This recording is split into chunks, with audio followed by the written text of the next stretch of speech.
Well, thank you for that reading from Colossians 1. It's always a good one. It's a really declarative and emphatic statement by Paul, who wrote that letter, and it's believed to be an early Christian hymn, actually, and one of the earlier ones. So it's a very clear statement, and it's something I've long believed, and it's actually been one of my favourite passages. So I was glad it was the passage this morning, the New Testament reading. And it's one of my favourite passages because it's something I've believed in my 40 odd years of being a follower of Jesus, or an attempted follower of Jesus, maybe. And I want to talk a bit about that to you this morning, because I come to you today with mixed feelings. It's always an honour to come here and talk, as I have done and been part of this community for quite a few years. This, though, will be my last time here for quite some time, as I'm going to be moving to Tasmania in December, in about a month's time, to be with my partner. Some of you may have met Amy, who came here probably a couple of months ago, I think now. So, yeah, I come with mixed feelings. Like I said, it's always an honour, but I have a sense of sadness today as well. I'll let Colin know when I come back to Melbourne at times, and if there's any opportunity, any gaps, I'd love to come along and, if you'll have me to speak again. But I thought today would be a good opportunity to give you a testimony of why I still believe after 40 odd years, and how I came to faith, and what being Christian, what being a follower of Christ means to me. I've had a lot of ups and downs in it over the years. I came into the world in the church, really. I was brought up in the Catholic Church, so I would go to Mass every week with Mum and one of my brothers, just up the street, at the Catholic school there in Chadstone, in the southeastern suburbs here. But I never really took much involvement or interest, really, in what was being said.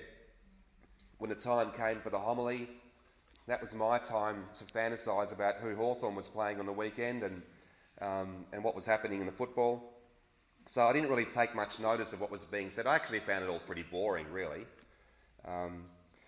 And at the same time, I used to go to a Baptist Sunday school in the same street. So I've got two older brothers. My eldest brother was involved in the Baptist church in the same street where we lived. So I had a bit of involvement there too. So I would come home from Mass in the morning with Mum, have a drink or so, and then go to Sunday school at the Baptist church just down the street. And I have good memories of that. It was a very conservative, quite fundamentalist in a lot of ways, church, which the beliefs I don't really hold a lot to these days. But I have good memories. I have memories of sunny days, of warmth, of love, and a real love for the Bible. It was a sort of church where quoting Bible verses, memorising Bible verses was a big thing. John 3:16, all those ones. And it gave me a real love for the Bible very early on in my life, and especially in my teen years as well. And then going to Sunday school there, I was in my teens. I was the only student in a Sunday school for a while. We had a Sunday school teacher. This guy was a used car dealer. He'd come every week in a different car to the church, and I'd sit in the car with him, and he'd talk to me and so on. And one day when I was about 15, he asked me, "Do you accept Jesus as your personal Lord and Saviour?" And I thought, yeah, like I always had. And his reaction was quite flabbergasting to me, if that's a word. It was he shook my hand and had really wide eyes and told me I'd done a fantastic thing, and it was a great moment in my life. And I didn't know what all the fuss was about, to be honest. I just thought I'd always believed this stuff. And then a few weeks later, another older guy in the church who had taught Sunday school to me, him and his wife had for some time as well, he came up and said to me, "Oh, I heard you made a commitment a few weeks ago." And I thought, well, I suppose I did. So it sort of then clicked with me that I must have done something pretty significant for people to take this pretty seriously. So I thought, well, if I've done this thing, I suppose I better start reading the Bible. And so I did. And so back then I had a Good News version of the Bible, and I started reading Proverbs. If you're familiar with the Good News version, it has little, like most Bibles do, little headings above certain passages. And in Proverbs, I think it's about Proverbs 4, it talks about wisdom, and it had a little heading saying, advice to young men. I was 15, young man, so I thought I'd read this stuff, and it just blew me away. I thought, this stuff that said, take wisdom, insight, hold it like your life depends on it, gain wisdom, gain insight. And I thought, this is what I've been looking for all my life. And I hadn't realised it up until then. But I thought, this is the way I want to live. This is the sort of person I want to be. And I just read this stuff, and it just, like when words just come out of a page and hit you in the face. It was really like that. And so I kept reading through Proverbs, and it just really, the stuff, those passages from there really had a massive, massive impact on me, like they still do today. And that's never left me. That was, 40 odd years ago, in the mid-80s. Then things at home started to get pretty bad. My parents' marriage started to disintegrate pretty rapidly. I remember Mum coming to me one day in tears in the backyard saying that if things don't improve, you won't see me around here much longer. And over the next year or so, Mum and Dad's marriage eventually broke up. That was also a time when my faith was at its strongest. I went through one of those programs where you read the Bible in a year, so I'd read bits of the Old Testament in the morning, bits of the New Testament each night, and I found it a struggle, especially going through the Leviticus laws and everything, doing that. But I persevered. And again, certain passages just touched me in a really, really deep place. Passages like Romans 8, where it talks about there's no condemnation for those who are in Christ. And for an insecure teenage boy like I was, who was quite timid, quite reserved, saying there's no condemnation, it really, again, had a massive impact on me. I was probably dead scared inside a lot, pretty insecure, putting on the bravado as you do in school amongst the other boys. I was picked on quite a lot, so I didn't have a lot of confidence. So reading a verse like that really hit me. And then later in Romans 8, where it talks about nothing can separate us from the love of God in Christ. Nothing. And that really hit me as well. And as I read through the Bible, I read in the Gospels, talked about perseverance. I think in 1 or 2 Timothy it talked about perseverance. And this is in a context where there was arguing every day in my home with Mum and Dad. So there was tension. You sort of cut the air with a knife sort of tension. And that was pretty strong all the way through. But it was my faith that kept me going with that. And then I got to the end of the Bible and read Revelation 21, 1-5, if you're familiar with that, which is still probably my favourite passage in the whole of Scripture, where it talks about a day coming when there'll be no more pain, no more tears, no more death. And again, it just blew me away. There's this stuff that I was reading as a 16-year-old, pretty timid kid. It just gave me such confidence and such hope. And it's always stuck with me. Then over the years, probably over the next 5 or 6 years, going into my early 20s, my faith waxed and waned a bit. And it was at that time that I'd heard of a guy called John Smith, who rode a Harley, who shouted when he preached and was very passionate.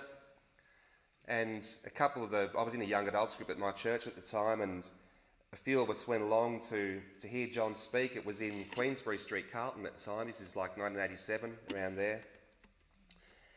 And I still can picture John preaching that day. And what he said to me, not to me, but to us that day, again, really touched me deeply. John was the first preacher I ever heard who spoke about faith in the here and now. and not just about going to heaven when you die and the afterlife. And he lived it. That was John's thing. He lived it. And he was just so passionate about the whole thing. Then there were people like Martin Luther King, who I read about, and reading about his passion and his dedicating his whole life to the cause of African American people and giving his life for it in the end. Musically, the music of U2 really grabbed me at the time. John Mellencamp, Springsteen, people who wrote about struggle, and like Bono in particular, talking about faith in that, and talking about it and singing about it in a way that was real as well.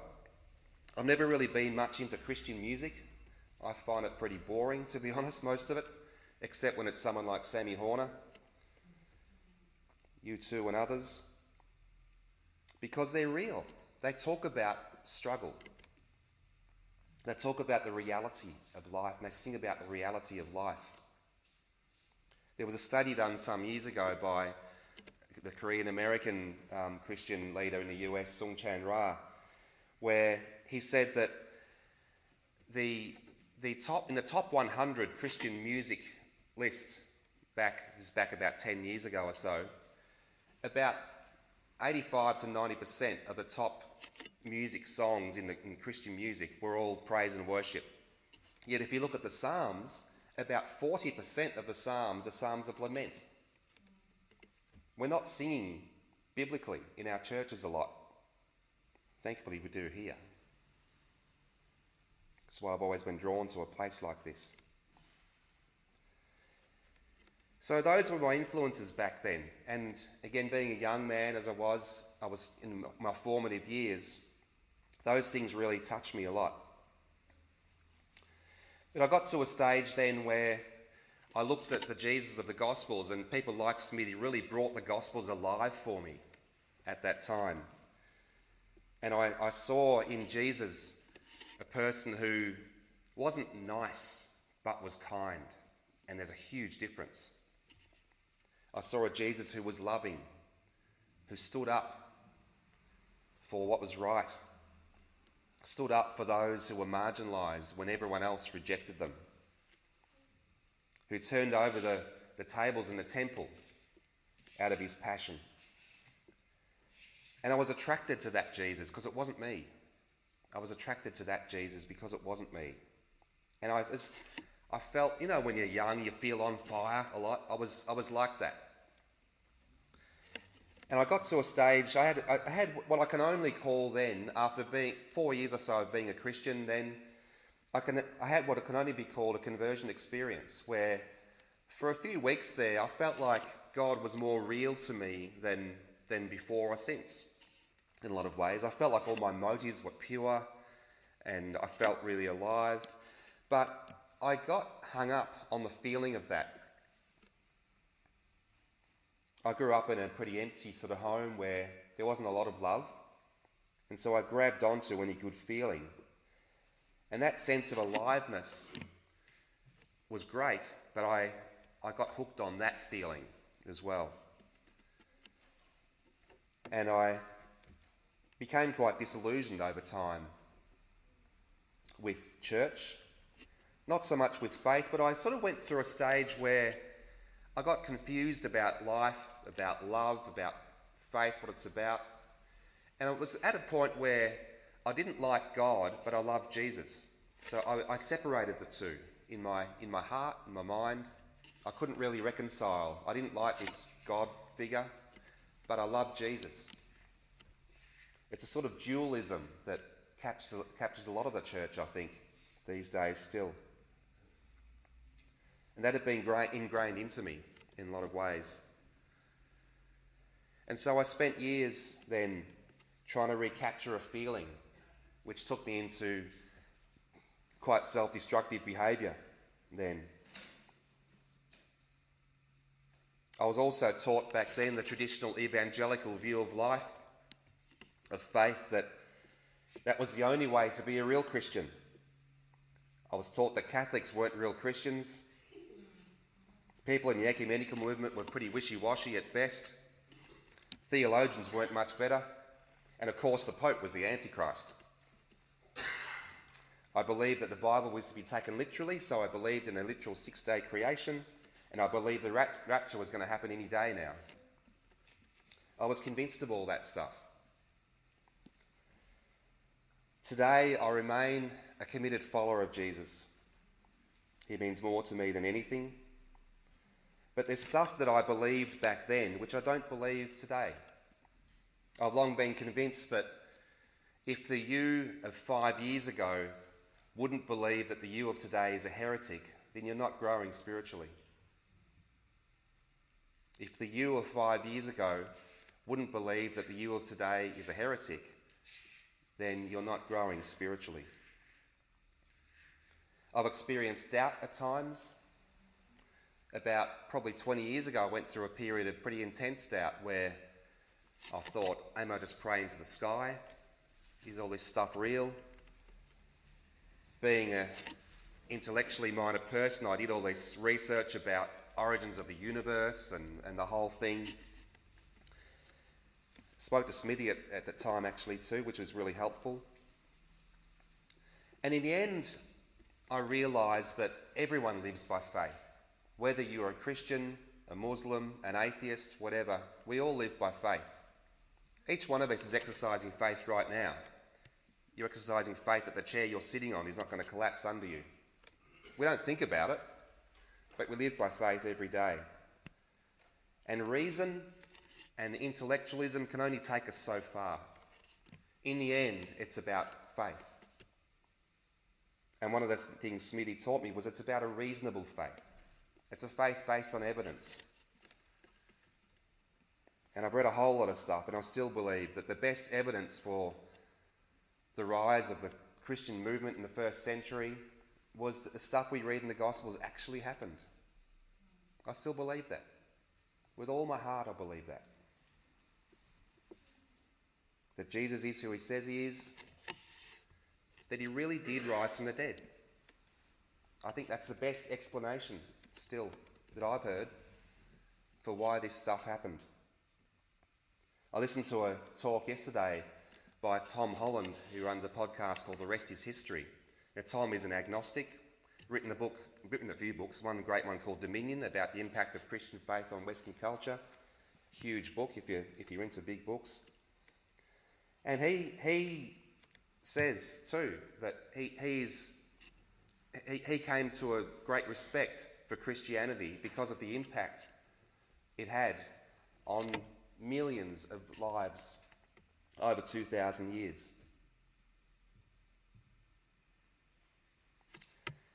So I think of why do I still believe after all these years, going through doubt and so on. Part of me likes the answer to every question in Sunday school, which is Jesus. And that's my answer too. It might seem pretty simplistic, and it is, and it isn't simplistic. I still find that Jesus fascinates me after all these years. I find him comforting. I find him challenging. I find him confusing at times. I never find him boring. I find my life filled with grace a lot. I find I get things that I don't even ask for at times, good things. I've had a lot of setbacks in my life, but I've clung on to hope. I've never been able to let go of Jesus because I find such meaning, purpose, love. It's the way I want to live my life. I'm reminded of a line in the original Ben-Hur movie, the one with Charlton Heston from the 1950s, where there's a scene in there where some of Ben-Hur's friends come back from hearing Jesus give the Sermon on the Mount. Jesus plays a pretty significant part in that story. Background, but significant. And one of Ben-Hur's friends says of Jesus, he speaks words of life. That line from that movie has always stuck with me because I find that meaning and purpose that I find in Jesus.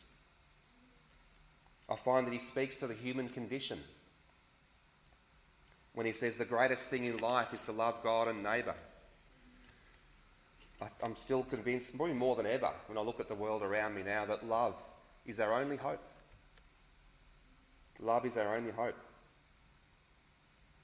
And I think whether people believe in Jesus or not, I think we all ultimately, we sort of know that love is the way that we all want to live life, that life goes better for us, not necessarily in terms of circumstances, but in terms of meaning, when we have love, when we live a life of love. I think we all have a sense that love is the centre of existence. The singer Sheila Walsh, who's one Christian musician I don't mind, she sang a song years ago called Human Cry, where she says, love me is the human cry. Love me, never say goodbye. It's the ache in our hearts that we all have, whether we're rich, whether we're poor, whatever. Study after study shows that when we live a life of love, when we're committed to that, those people who do that are the happiest. So when I look at the world around me and see such material affluence in the Western world, yet also such extreme anxiety, loneliness, depression within the affluence, I hear the words of Jesus saying, life does not consist in the abundance of possessions, or what will it profit you if you gain the whole world but lose your very self in the process? They're words of wisdom spoken by a young man 30 years old or so, 2,000 years ago. And what I find attractive about Jesus as well is not just that he spoke such wise words, but he lived them. There's a reason we're told in the Gospels that he spoke with authority, not like others at the time, because he lived it out. There was something about him that was different. The great theologian John Stott made the point that Jesus made the most outrageous claims about himself, yet never came across as a megalomaniac or totally up himself. And how is it that someone can go around saying, before Abraham was, I am, equating himself with God, yet being so humble at the same time and so attractive to the poor, to the outcast? Why did people like that flock to him? Prostitutes, tax collectors. How can someone say such brazen, ridiculously outrageous things about himself and yet not be admitted to a mental health clinic? And yet still be the most loving and courageous person who's changed the lives of billions throughout the ages? I saw an interview with Bono from U2 some time ago where someone asked him, isn't all this stuff about Jesus being the Son of God, isn't it all pretty outrageous, really? And he said, well, what the alternative is that billions of lives have been totally transformed then by a madman. That's pretty outrageous. There's so much more, I find too. I look at life around me. When's the last time you heard sex mentioned in a sermon? Why is sex so pleasurable? Why is it the very act that continues life on this planet so intensely gratifying? To me, it has the sense of someone wanted it to be that way.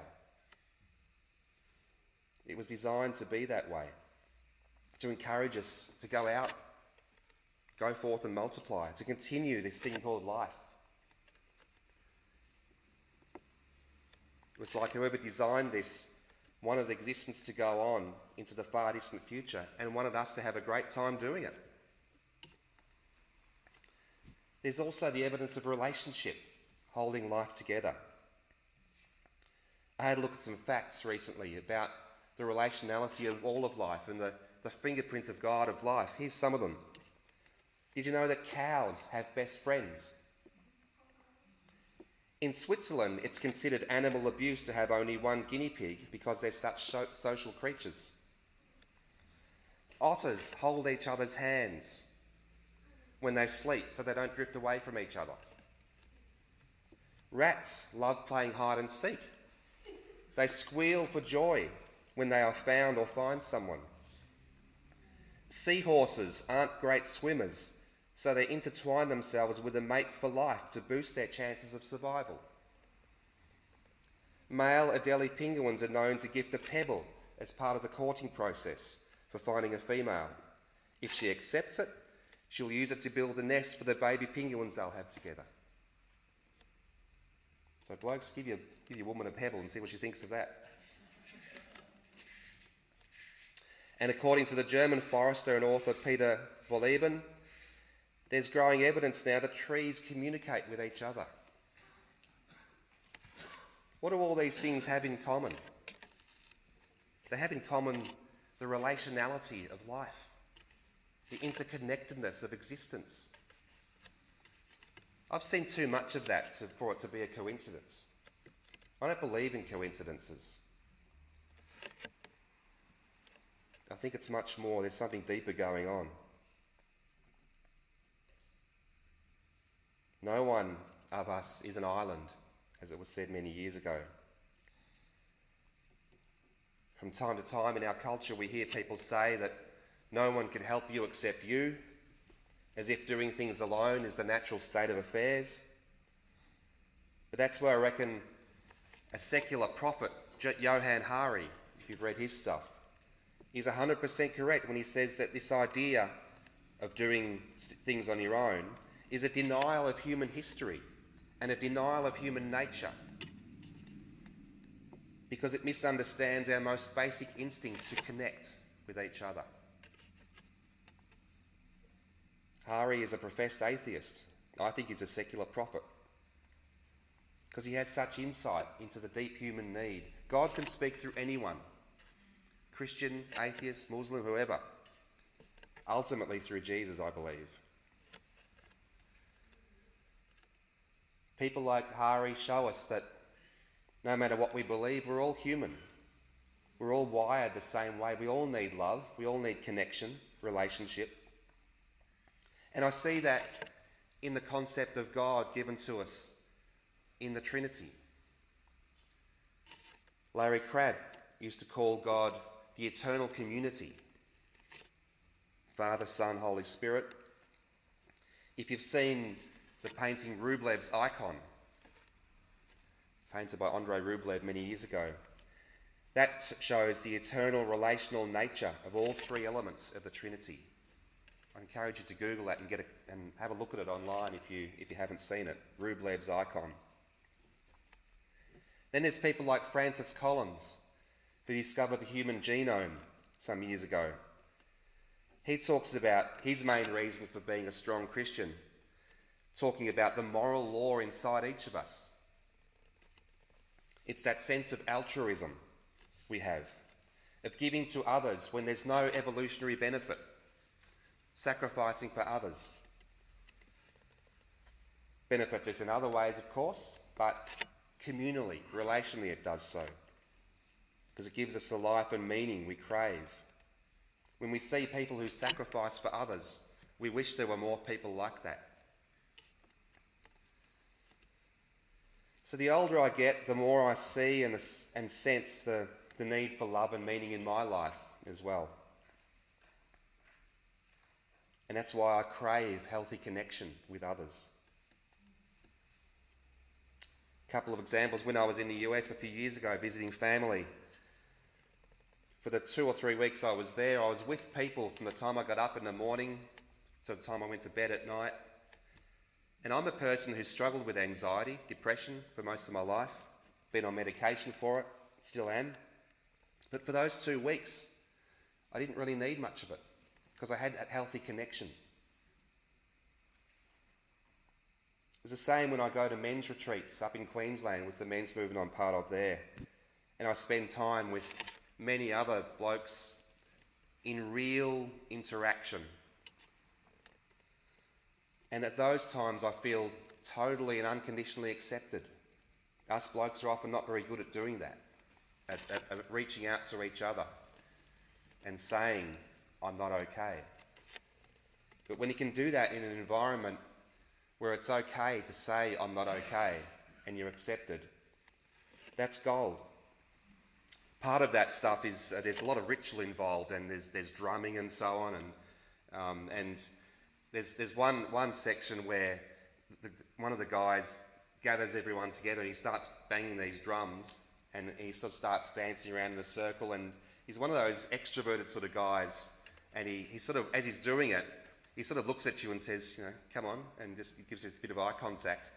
And when he did that to me first back then, a couple of years ago, my first thought was, no, it's okay, I'll just sit here, thanks, I'll be right.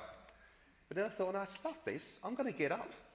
And so I did. I got up and banged my drums myself and danced around, and that's just not me normally. But I felt totally uninhibited. I felt completely accepted, and I could just be myself in that environment. Because that's when we can flourish and become the best version of ourselves. I think everything we do in life is ultimately an attempt to live for love, acceptance and meaning.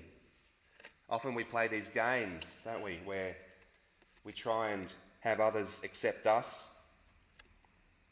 I think the greatest thing we can do is to give ourselves away for others. And the great paradox of that is that we're filled by doing that, by giving ourselves away. The example of the non-human creation that I mentioned before shows that the need for love and connection is part of our DNA. We can't deny that. Yet we see ads on TV where freedom is put forward as being out in a car, a new car, on the open road, on your own, away from responsibility. And we see that, we're told that's freedom. And yet we live in a society which, with such loneliness and anxiety in this country, is off the charts. We need connection. There's also other things too. I'm convinced now that the great hope of Christianity, of Christian faith, is not about going to heaven. It's about heaven coming here. That passage from Revelation 21 that I read earlier is about heaven and earth coming together. And the great hope of Christian faith is when heaven and earth are joined. Because Jesus asked us to pray, may your kingdom come, may your will be done on earth as it is in heaven. That was his prayer for us. That's why doing acts of justice, dealing with climate change, are central gospel issues, because they deal with life in the here and now and bringing the reign of God on earth as it is in heaven now. One of the saying by the Cree Indians, who said that when the last tree is cut down, the last fish eaten, and the last stream poisoned, only then we'll realise that we can't eat money. Brian McLaren calls our way of life in the West the suicide machine. It's unsustainable. We're heading towards ecological collapse. Our way of life is literally killing us. Yet onwards we go. Remember that song by World Party years ago called Ship of Fools? It talks about being on this ship of fools, partying, having a great time while we're heading over the edge of a cliff. If the COVID-19 pandemic showed us anything, it showed us that when everything's stripped away, what really matters is relationship. When we can't live our normal lives, what we see more clearly is our need for connection. One of the long-lasting effects of the pandemic, of course, was the effects on mental health of people. Counsellors I know are still booked up for months. You're probably aware of that too. So I'm convinced that the deepest need for love and connection that we have is the best evidence I see for a loving Creator. But even if you don't believe in a Creator, why is it that people of all faiths and no faith just about universally believe that caring for each other is the best way to live life. C.S. Lewis made that great point, that if nothing fully satisfies us in this life, there's a fair chance that we're made for something more. The great paradox of life that I see in Jesus is that we die to win, we surrender to get victory, we give ourselves away to receive. That's why the message of a crucified Messiah in the first century was just so utterly ridiculous. Yet it changed the world. I've mentioned in a couple of times previously I've spoken here about humility and how that was seen as just a pathetic weakness in that culture. Yet Jesus totally turned it upside down and said the humble are to be exalted. And it was a life like that, and a life of 12 scared disciples who changed the Roman Empire, which eventually collapsed in on itself. So this is why I remain a believer after all these years. The first letter of John in the New Testament says the ultimate source of existence is love. God is love, it says in 3 simple words. Yet never has a statement been so profound. The author Brian Zahnd says love is the ground of being, and existence only makes sense when seen through the lens of love. And I think that's the essence of life. Why, despite my confusion, my own pain, my own weakness, my own failures over many years, I'm still fascinated by Jesus. Because in the end, I think it's about surrender to Jesus. Surrender of our lives to the one who loves us with a love that does complete us. So I want to finish with a story that's attributed to an anonymous writer, which I first heard about 30 years ago, but again has always stuck with me because it touches something deep about this life, the ups and downs of faith. So here it is. It says, I used to think of God as my observer, my judge, keeping track of the things I did wrong, so as to know whether I merited heaven or hell when I die. He was out there, sort of like a president of a large company. I recognised his picture when I saw it, but I didn't really know him. But later on, when I met Christ, it seemed as though life was rather like a bike, but it was a tandem bike, and Christ was in the back helping me pedal. I don't know just when it was that he suggested we change places, but life has not been the same since I took the back seat to Jesus, my Lord. Christ makes life exciting. When I had control, I thought I knew the way, but it was rather boring yet predictable. It was the shortest distance between 2 points. But when he took the lead, he knew delightful long cuts up mountains and through rocky places and at breakneck speeds. It was all I could do to hang on. Even though it often looked like madness, he would say, pedal. I was worried and anxious and asked, where are you taking me? He would laugh and didn't answer, and I started to learn to trust. I forgot my boring life and entered the adventure. And when I'd say, I'm scared, he'd lean back and touch my hand. He took me to people with gifts that I needed, gifts of healing, acceptance and joy. They gave me their gifts to take on my journey, our journey, my Lord's and mine. And we were off again. He would say, give the gifts away. They're extra baggage, too much weight. So I did, to the people we met, and I found that in giving, I received back. And still our burden was light.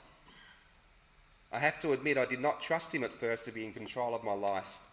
I thought he'd wreck it. But he knows bike secrets.